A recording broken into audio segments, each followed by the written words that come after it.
Hi everyone, this is Shirin Talwar from Dwarka, New Delhi, and in this video I'm going to share two things with you all. First is the eve-teasing incident that I experienced yesterday morning, and second, the learnings and takeaways from that particular incident. So before I start, my heart is still pounding very fast and my voice might quiver as we go ahead with the video. So please bear with it. So talking about the incident, it happened on 17th morning. It was just like a very normal morning for me. I woke up around 6:45, had my yoga class from 7 to 8 in my place, and around 8:30 I thought of going for cycling around my area. So on my usual days I go for cycling in the evening, पर कल मुझे लगा कि मैं morning में ही हो जाती हूँ. तो मेरा जो साइकिलिंग का ट्रैक है that is around sector 11 which is opposite to sector 10 and sector 5 जो सेंट्रल द्वारका का पार्ट है. तो एक जो मेन पॉइंट आता है which is DDA sports complex, और डीडीए स्पोर्ट्स कॉम्प्लेक्स से पहले जो रोड है उसी में लेफ्ट हैंड साइड पे देयर इज़ दशहरा ग्राउंड जो उस टाइम पे खाली था, और मेरे राइट हैंड साइड पे there are various societies in one lane. तो साइकिल करते हुए आई नोटिस्ड कि एक कार है ग्रे कलर की, छोटी कार, एंड उसका पीछे का शीशा टूटा हुआ है. तो बस उधर नज़र गई क्योंकि वो बहुत ही नोटिसेबल था कि अच्छा इनका शीशा टूटा हुआ है पूरी तरह से, पता नहीं चलाते कैसे होंगे. फुटपाथ और उस कार में के बीच में जो जगह थी, मैं वहाँ से साइकिल करके निकल ली. थोड़े टाइम बाद मुझे नोटिस होता है कि वो जो कार है वो मेरे साथ साथ चल रही है. तो जब मैंने उनकी तरफ नहीं देखा, उन्होंने फिर हॉर्न बजाया. जब उन्होंने हॉर्न बजाया तो मैंने उनको इशारा करा कि आप निकलो, क्योंकि चाहे किसी को कुछ भी पूछना है, I knew that I was alone, तो मैं उनकी तरफ देखूं, आंसर दूं. तो मैंने बस उनको इशारा करा आप निकलो.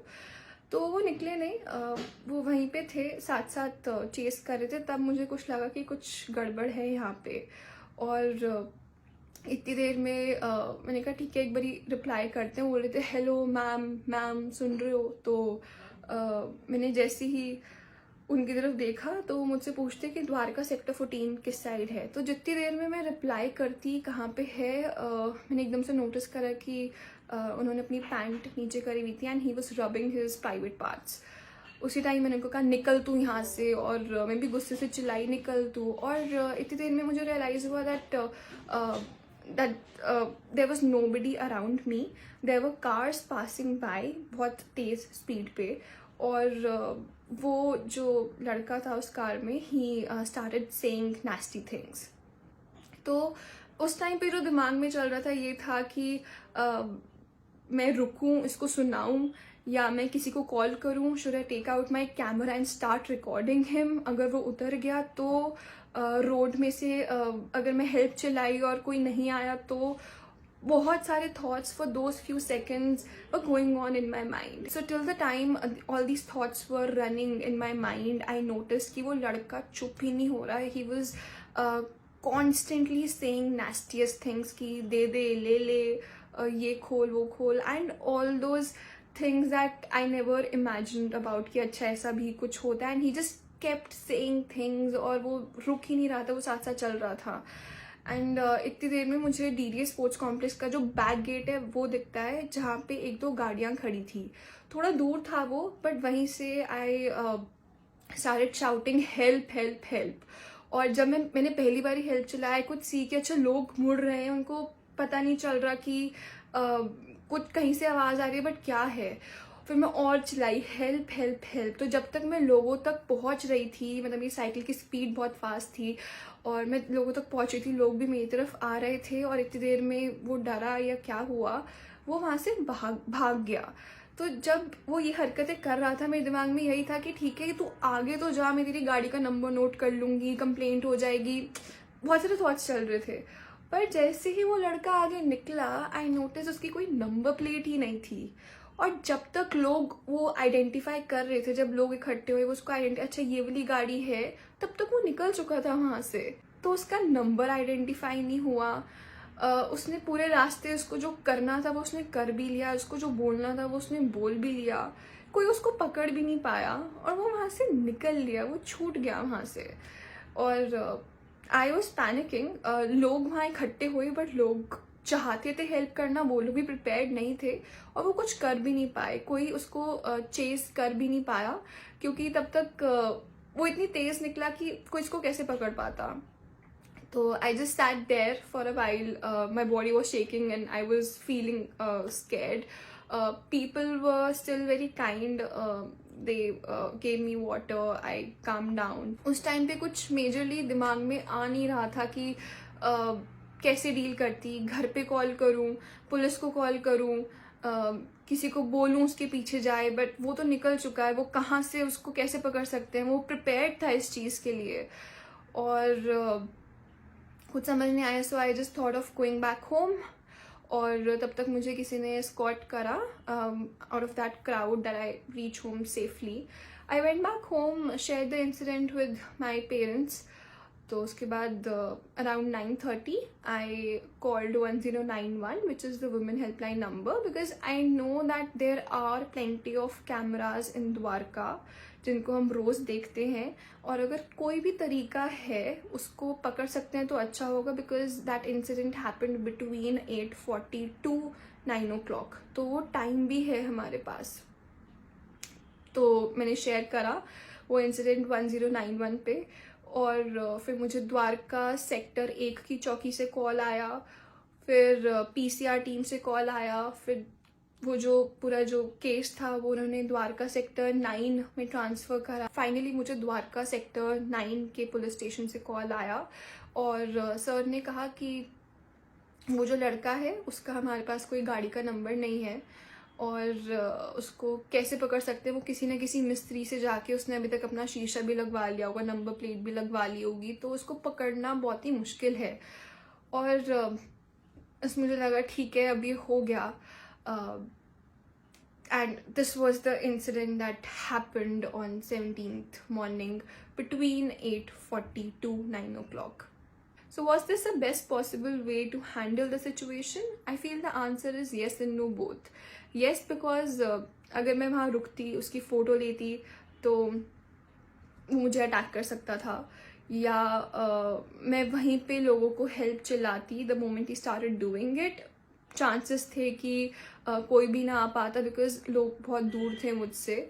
और एक तरफ ये भी डर था कि अगर उसने मेरी साइकिल को हिट कर दिया या तो मैं साइकिल छोड़ के भागने लगती, बट मैं किसी भी डायरेक्शन में जाती वो मुझे फॉलो कर सकता था. इसका आंसर मुझे नो इसलिए लग रहा है क्योंकि अगर मेरे पास पेपर स्प्रे होता मैं जल्दी से उसको पेपर स्प्रे मारती और उससे गाड़ी भी ना ड्राइव हो पाती, तो वो वहीं पे रुक जाता और वो पकड़ा जाता.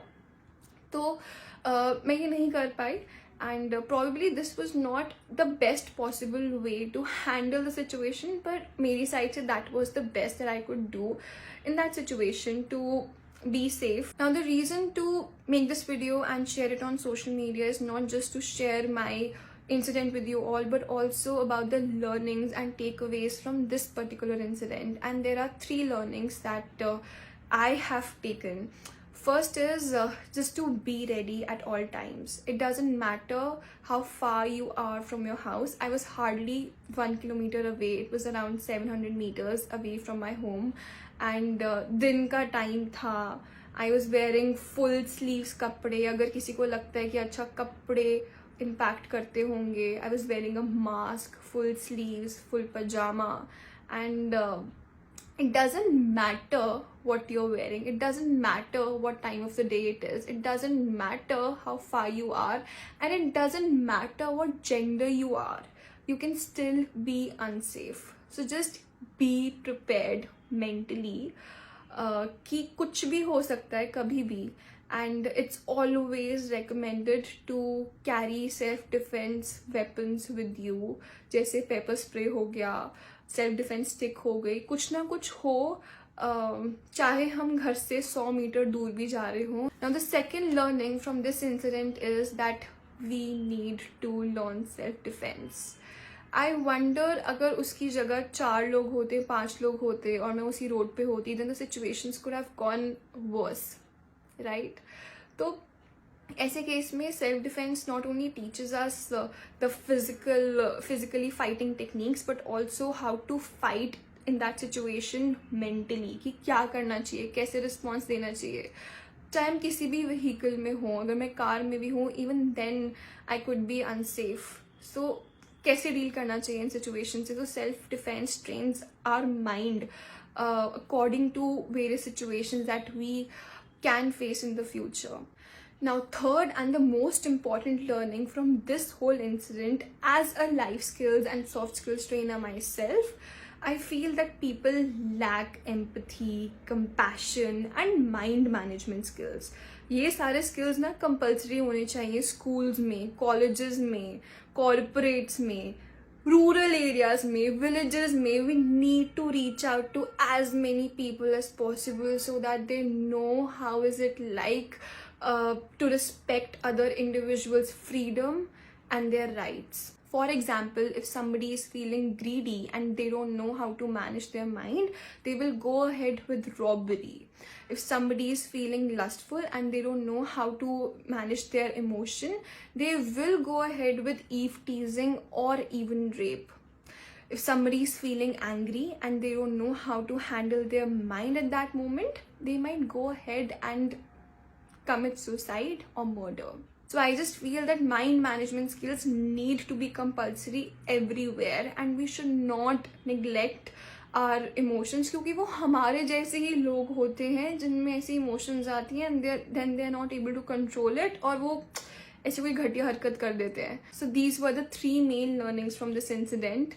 I repeat, first is to be prepared no matter where you are, how far you are from your place, no matter what gender you are and what time of the day it is or whatever you are wearing. Second, learn self-defense techniques for your mind and to feel confident enough. Third, mind management skills को importance देना हर जगह, schools में, colleges में, corporates में, rural areas में, villages में, हर जगह, जिससे ये जितनी भी प्रॉब्लम है वो ख़त्म तो फ़िलहाल नहीं पर कम तो ज़रूर हो पाएगी. Thank you for watching this video and stay safe. Bye.